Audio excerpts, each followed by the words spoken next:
the Brown Boys. The Brown Boys. The Brown Boys. We the Brown Boys. The Brown Boys. We the Brown Boys. It's time to get into sports. Something that everybody like to talk about. Now, what the hell is wrong with Rich Paul and what the hell is wrong with LeBron James? Like, why do they keep this GOAT debate? Why do they have to? I told y'all, in order for one to be good, in order to discuss this GOAT debate, in order to speak about one, you'd have to bring down the other one just a little bit. And that's why I said we shouldn't have this GOAT debate. But Rich Paul and LeBron James and his team seem to be like obsessed with this whole GOAT thing.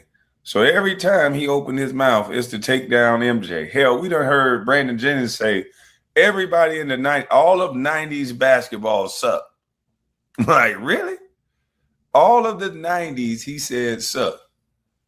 The 90s basketball with Kobe in it, with Kevin Garnett, Tim Duncan in it, with who else? Allen Iverson, with MJ, with all the heavy hitters, Charles Barkley, Patrick Ewing.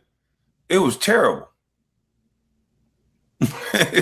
It was terrible, he said. Karl Malone, Alonzo Mourning, John Stockton, it was terrible. Gary Payton, it was terrible. Jason Kidd, it was terrible. Sean Kemp, it was terrible. Shaquille O'Neal, it was terrible. Like, what? I just don't get it. I just don't get it. To make one man seem so good. Yeah, Clyde the Glide Drexler.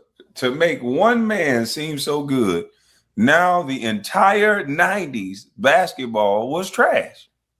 And they say these things on open airways.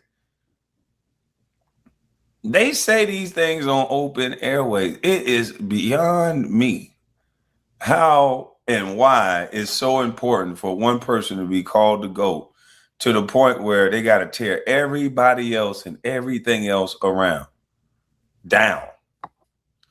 Let's go. Being the GOAT, that's his argument. He thinks LeBron is the best.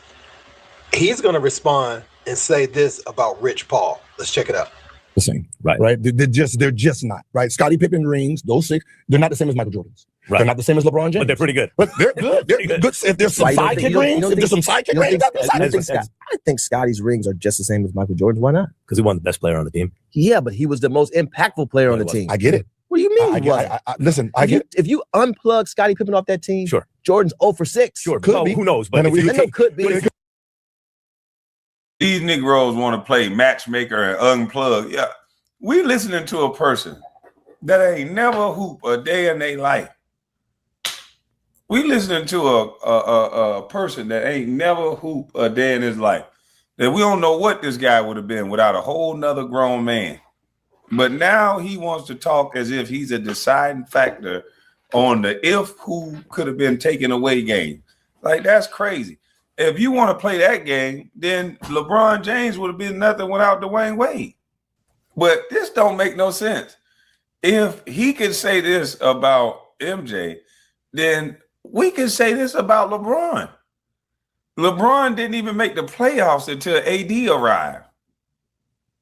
We can say LeBron would not have one championship because every time it was a big shot, it was somebody else shooting it. Bron and his fanboys have corrupted the sports media so much that it's normal to hear trash takes, they say. Yeah, like this is just clickbait trash from a person that, yeah, he's a great businessman through the things that LeBron provided, but this is stupid. To even say this is stupid. What Brandon Jennings said was stupid. What Rashad McCants said made way more sense, and I've been trying to say this the whole time. I've said this. Why are you having a GOAT debate? They're never going to be able to play each other. You're never going to prove this.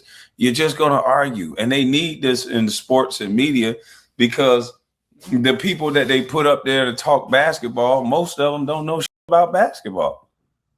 They're going off stats. They're going off if they play well as an individual. They're going off a lot of stupid things that don't mean a hill of bean. The most winningest coach ain't the best basketball player. And he got everybody listening to him. Like, this is crazy. I know who knows. But replace Scottie Pippen with another all-star. No one does it without another all-star. Bounce out. All he sees is the action. Sure. He doesn't see if So anything those are happens. veteran moves. I'll just point out that, you know who didn't have to do that? Michael Jordan, Kobe Bryant.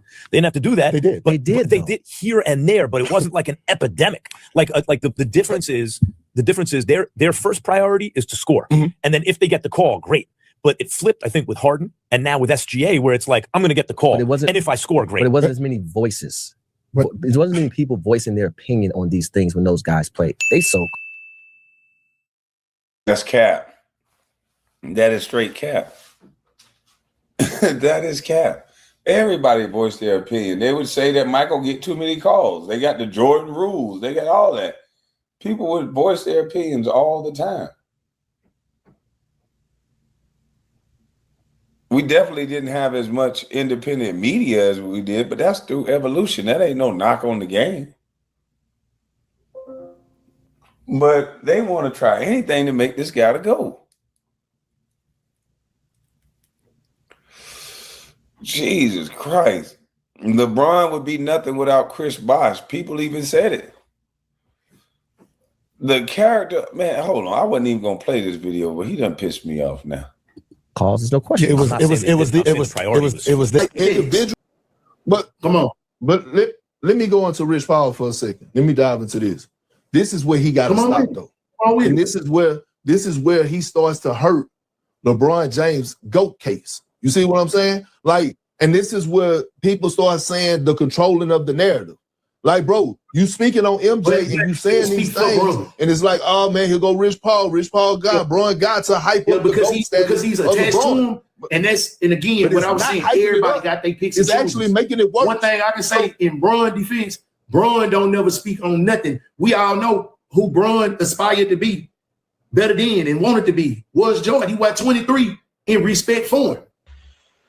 And a lot of people feel exactly like Kendrick Perkins with this constant narrative. First, it was Michael Jordan couldn't sell his own tennis shoes, and the fact that Martin Lawrence wore on his television show, Will Smith wore it on Fresh Prince, and the drug dealers in the neighborhood had the shoe. That's what sold it. It wasn't the exploits of Michael Jordan on the basketball court and, you know, just his ability to win, his marketability, things like that. And so he's constantly taken away from Jordan and lifting LeBron James up. Now, Kendrick Perkins is a friend who's on the.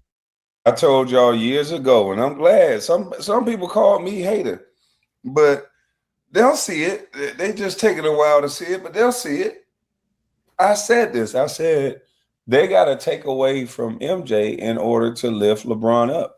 They got to take away from Kobe in order to lift LeBron up. That's what they do. With him said he feels like none of these comments come from LeBron. But in the media, it's always going to be perceived. If Rich Paul is saying it, it came from the camp, right? It's something that's been discussed at length with LeBron. We seen LeBron go on his podcast and say after his Cleveland championship, that one made him the GOAT. And so he's not exactly putting he's not actually putting fires out around these narratives that have been. I don't think LeBron is that much bigger than MJ. MJ old right here. If you look at him standing up, if MJ was a younger man, he would be a little bit taller. His shoulders wouldn't be as rounded. But he don't look that much taller than MJ.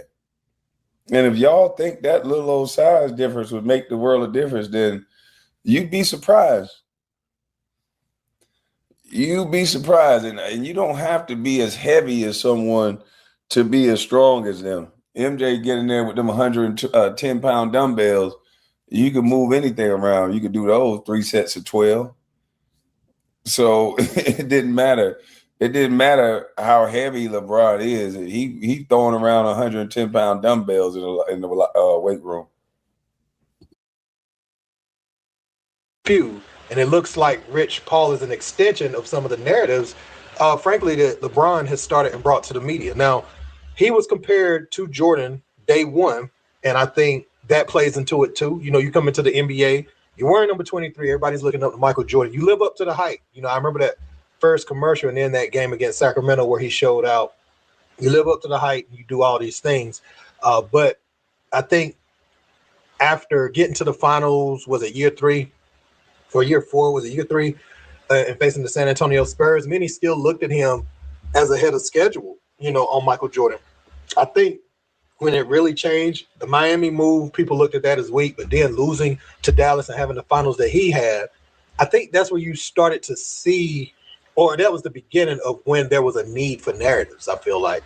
And people are tired of it, and they're calling it out. You got people on your side that's saying you're actually the best, and Kendrick Perkins calling that out. And I think that's something that needs to be studied. Rich Paul, I got issues with his podcast.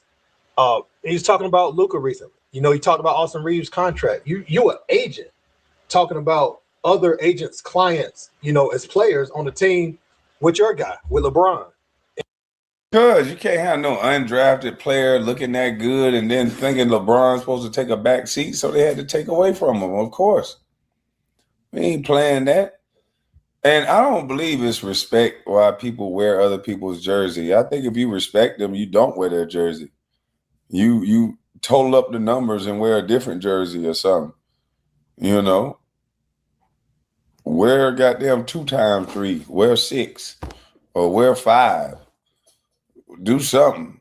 Don't wear their actual jersey, because if you end up being better than MJ, which he aspired to be, then they're going to retire your jersey, number 23, and then you want another 23 retired? Like, no, I don't think that's paying homage. I think you make your own way. You make your own number.